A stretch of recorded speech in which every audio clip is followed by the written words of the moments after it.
ವಾಟ್ಸಪ್ಗಳ ಮುಖಾಂತರ ಈ ಅನ್ಯಾಯಗಳನ್ನು ಇರುವುದನ್ನು ಇದನ್ನು ನಾವು ವಿರೋಧಿಸ್ತೇವೆ. ಇನ್ನು ಮುಂದೆಯೂ ಕೂಡ ಇಂಥ ಕಾರ್ಯಕ್ರಮಗಳು ಬರುವಾಗ ನಾವೆಲ್ಲರೂ ಒಗ್ಗಟ್ಟಾಗಿ ಕ್ರೈಸ್ತರು, ಮುಸ್ಲಿಮರು, ದಲಿತರು ಒಗ್ಗಟ್ಟಾಗಿ ಇದನ್ನು ನಾವು ವಿರೋಧಿಸಬೇಕು. ಇಂಥ ಕಾರ್ಯಕ್ರಮಗಳಿಗೆ ಬರಬೇಕು, ಹೆಚ್ಚಿನ ಸಂಖ್ಯೆಯಲ್ಲಿ ಬಂದು ಭಾಗವಹಿಸಿ ಇಂಥ ಕಾರ್ಯಕ್ರಮ ನಡೆಸುವಾಗ ನಾವು ಅವರಿಗೆ ನಮ್ಮ ಬೆಂಬಲವನ್ನು ಕೊಡಬೇಕು. ಮತ್ತು ನನಗೆ ಈ ಅವಕಾಶ ಕೊಟ್ಟಿದ್ದಕ್ಕಾಗಿ ಕೂಡ ನಾನು ಅವರಿಗೆ ವಂದಿಸ್ತೇನೆ. ಧನ್ಯವಾದಗಳು.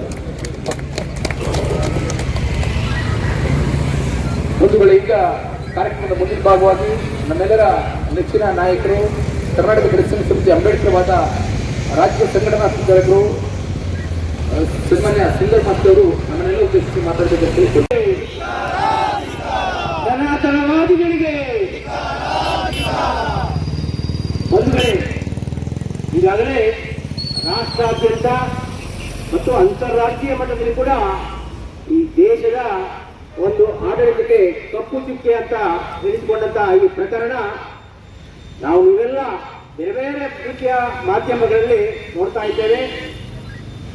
2014ರಿಂದ ಏನು ಕೋಮುವಾದಿ ಸರ್ಕಾರ ಈ ದೇಶವನ್ನು ಆಡಳಿತ ನಡೆಸಲಿಕ್ಕೆ ಬಂದಂದಿನಿಂದ ಪ್ರಾರಂಭ ಆಗಿದೆ. ಆವತ್ತೇ ಅನಂತಕುಮಾರ್ MP ಏನು ನಾವು ಸಂವಿಧಾನವನ್ನು ಬದಲಾವಣೆ ಮಾಡಲಿಕ್ಕೆ ಬಂದದ್ದು ಅಂತ ಪ್ರಾರಂಭದಲ್ಲೇ ಶುರು ಮಾಡಿದ್ದಾರೆ.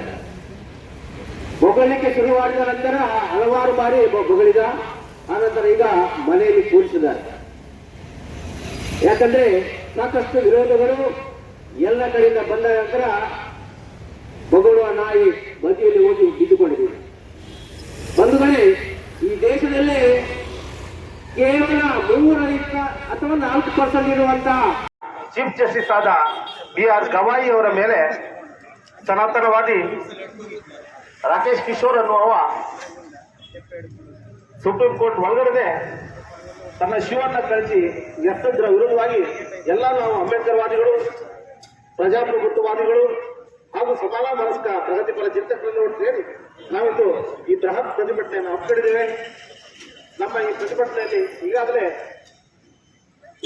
ಉಡುಪಿ ಜಿಲ್ಲಾ ಪ್ರಧಾನ ಸಂಚಾಲಕರಾದ ಮಂಜುನಾಥ್ ಹಿರಿಯರ್ ಅವರಿದ್ದಾರೆ, ರಾಜ್ಯ ಸಂಘಟನಾ ಸಂಚಾಲಕರಾದ ಸುಂದರಮಾಸ್ ಅವರಿದ್ದಾರೆ, ಕರ್ನಾಟಕ ಖ್ಯಾತ ಶಿಕ್ಷಕರಾದ ಪ್ರೊಫೆಸರ್ ಪ್ರಭುರಾಜ್ ಅವರಿದ್ದಾರೆ, ಹಾಗೆಯೇ ಮುಸ್ಲಿಂ ಒಕ್ಕೂಟದ ಗೆಳೆಯರಿದ್ದಾರೆ, ಕಮ್ಯುನಿಸ್ಟ್ನ CITUನ ಇಸ್ಲಾಂ ಗಲ್ಲಾ ಕವಿರಾಜ್ ಅವರಿದ್ದಾರೆ, ಪತ್ರಿಕಾ ಮಿತ್ರರು ಇದ್ದಾರೆ, ಹಾಗೆ ಕ್ರಿಶ್ಚಿಯನ್ ಒಕ್ಕೂಟದ ಗೆಳೆಯರಿದ್ದಾರೆ, ಮುಸ್ಲಿಂ ಒಕ್ಕೂಟದ ಗೆಳೆಯರಿದ್ದಾರೆ. ಎಲ್ಲ ನಮ್ಮ